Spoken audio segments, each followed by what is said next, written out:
The Mona Lisa, widely regarded as the greatest artwork ever created. As a gay vegetarian pacifist, you would never guess that Leonardo da Vinci played a part in the Renaissance arms war. Da Vinci is remembered as a great artist. That's really just about all he's remembered for. This is quite silly considering he was one of the greatest engineers of all time.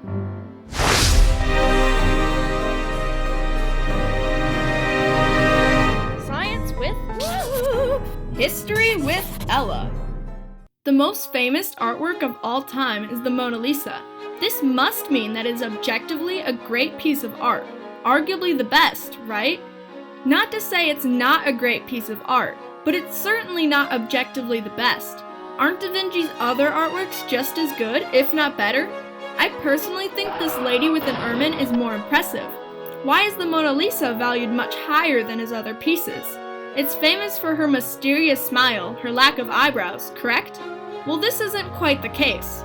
Originally, the Mona Lisa, though recognized, was not as popular as it is now. Everything changed when an Italian thief changed the fate of the Mona Lisa for all time. In 1911, a worker at the Louvre named Vincenzo Peruggia hid in a closet until the Louvre was closed for the night. He then took the Mona Lisa off the wall and left the building.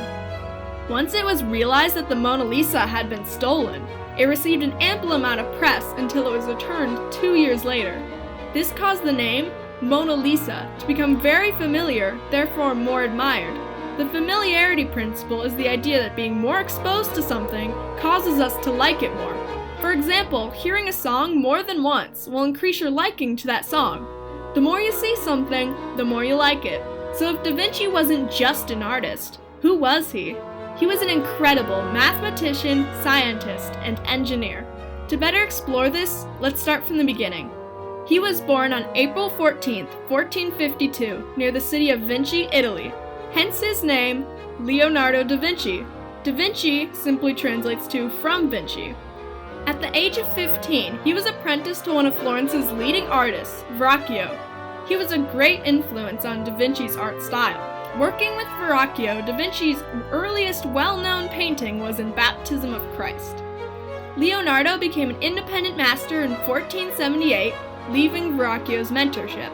These early years of his life, he was focused on art.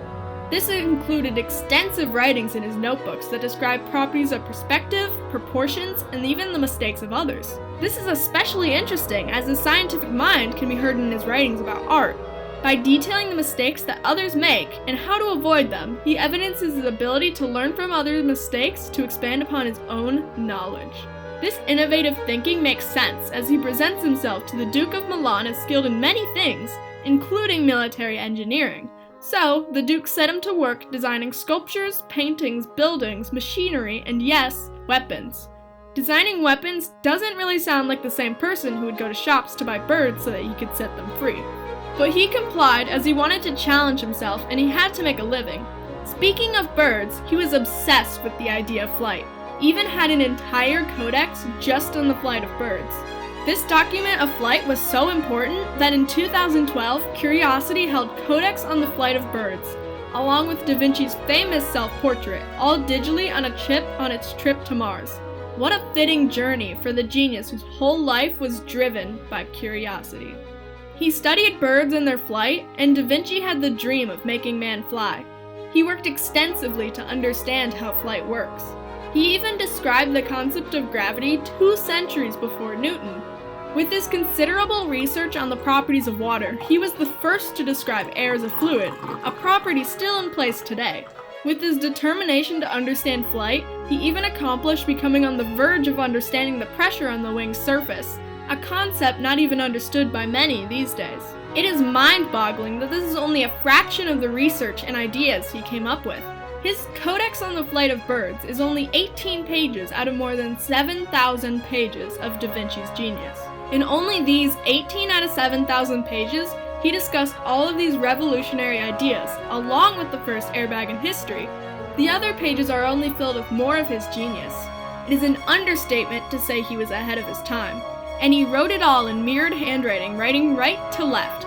This is likely due to the fact that he was left-handed, and this was to avoid smudging in his writing. It has also been suggested that he could have done this to avoid people stealing his ideas or getting in trouble with the Catholic Church, who taught different ideas than that of Da Vinci's observations. A prime example of this is when Da Vinci worked for the Pope, which at the time was Pope Alexander VI, and Da Vinci was forbidden from dissecting cadavers. Da Vinci had been studying human anatomy and physiology, and he only believed in what he observed. Dissections were completely illegal, but he regarded the law much below the need for studying human anatomy. So, Da Vinci hired grave robbers to retrieve cadavers for him to study. He recognized bone, muscles, and even the functions of the body. He had to keep his anatomical drawings secret since his work was illegal. His career didn't stop there. He moved on to begin a collaboration to divert the flow of the Arno River. This was to be accomplished through a system of canals and locks which were never before seen. Completing this would result in agricultural, economic, and military success. However, the plan came to a halt, and later that year Da Vinci's father died, leaving a bitter dispute between Da Vinci and his siblings over who would inherit his father's estate. There was even an attempt to deny Da Vinci of inheriting anything. Years later, the dispute was resolved, with everyone receiving something, but no one leaving pleased. Then in 1506, Da Vinci was summoned by the French governor to be the court painter and engineer for King Louis XII. Here Da Vinci had oodles of assistants, and he got to keep an extensive workshop where he spent his time on engineering projects. This is when he wrote his Codex Leicester, which was later bought by Bill Gates for $30.8 million, making it the most expensive book ever sold. This codex, with 72 pages, is almost solely dedicated to hydraulics. In 1506, he was offered by the King of France, Francis I, the title of Premier Painter and Engineer and Architect. Francis I admired Da Vinci so much that his yearly salary was 700 gold crowns, and Da Vinci was also supplied with a mansion containing a workshop. This was located near Francis I's summer home, and there was a secret underground passageway between the two places where they would often meet. Then on May 2nd, 1519, at the age of 67, and paralyzed on the right side of his body, Da Vinci passed away. As Leonardo da Vinci said, "Just as a well-filled day brings blessed sleep, so a well-employed life brings a blessed death." He couldn't have fulfilled this more. Since then, his inventions have been recreated, such as a machine gun, a water wheel, and a tank.